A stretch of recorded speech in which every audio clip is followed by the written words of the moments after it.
it's the question that drives you mad. And this voice in the ayahuasca state said to me, it's not the question that drives you mad, it is asking it. Know it. There are no questions to ask. We already know.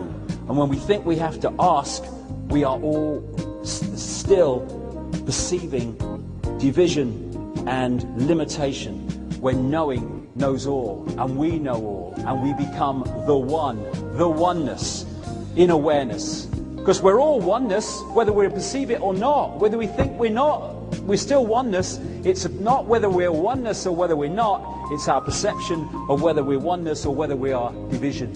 And we're at a point, a fork in the road, where we can awaken and start living this world from that point of infinite consciousness and transform it, because we are the world and the world is us. They're just mirrors of each other. Or we can go on the way we're going, close down computer-based reality, in which case we'll live in a global fascist state within not many years from now. My feeling is that transformation is the immovable or the irresistible force, and the Illuminati Orwellian state is not the immovable object, because it's there, because we're holding it there. When we choose not to, it'll crash and it'll all be over. And we're starting to see this. You know, there have been times on this journey when all this stuff has been going on that my optimism has waned sometimes, and I've thought, you know, I've never been more optimistic in this whole period that this is coming down. It's coming down because we're waking up. The 100th monkey syndrome. The 100th monkey syndrome is kicking in. People are spontaneously seeing it. Hey, I love Daffy Duck.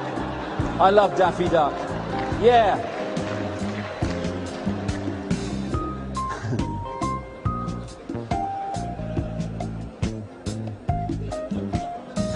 Big Brother.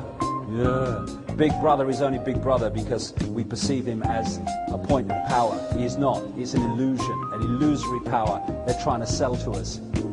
Martin Luther King said, darkness cannot drive out darkness, only light can do that. Hate cannot drive out hate, only love can do that. This is not a case of transformation of the world through stockpiling weapons and division and conflict and let's meet violence with violence, because we'll just be caught in the same illusion.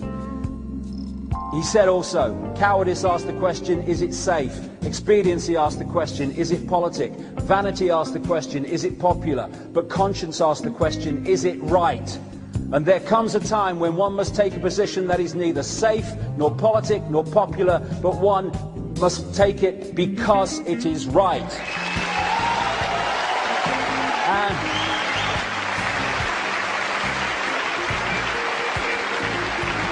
And you know, for me, one thing would change this world in a flash. If we, as a people, as a consciousness, started to do and make decisions based on what we believe to be right, not believe that is right for us in the moment, in this superficial, oh, is it right for me, or what about that job I might get if I speak out, and oh, what will they think of me? If we just do what we believe to be right on the basis of it is right, we'll transform the bloody world, because most people are making decisions out of fear or desire for ambition that is on the basis of, how do I do this that most suits me in the moment? When we go from it, what is right? Never mind what suits me, what is right? That would transform everything.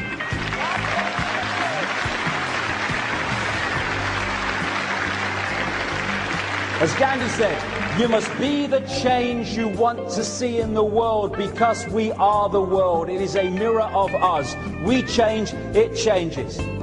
And somebody knocked this up for me. It was some kind of artwork and for a t-shirt or something. It was just in the kind of design stage, but I put it up here for what it says. If you are fighting the system, then you are still caught in it. This is not about fighting the system. It's about ceasing to hold it together. Non-cooperation. We cannot be imprisoned without our cooperation.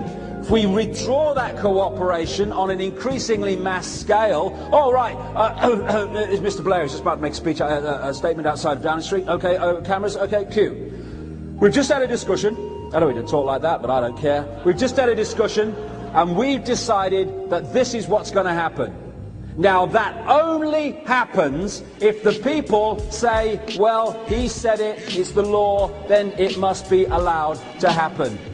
If we say, no, mate, it ain't friggin' happening, all right?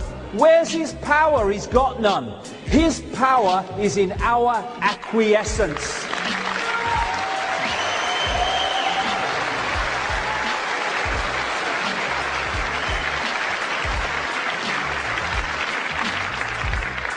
Crack the eggshell, open the heart, cosmic love, connection, know who we are, outside of the matrix, in the world but not of it, and the cards, the house of cards will crumble because that which is holding them together will have been removed. And the Illuminati and all its imbalanced, sick, disturbed world that it wants to create will simply be dissolved because we will perceive it out of existence. Jimi Hendrix said, when the power of love overcomes the love of power, the world will know peace. And I would add this, only when we know who we are can we know freedom.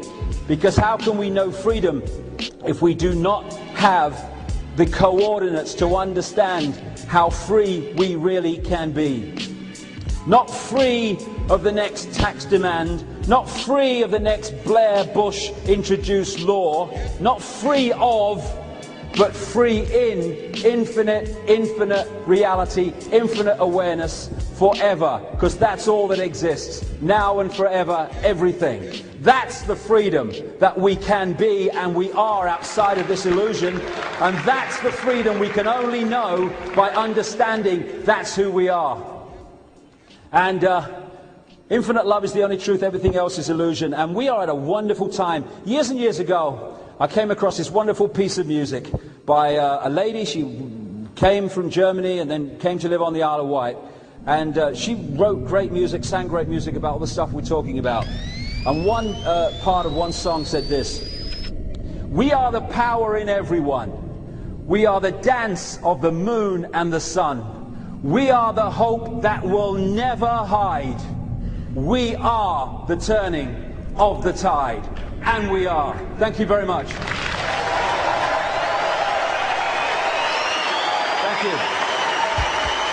Thank you very much.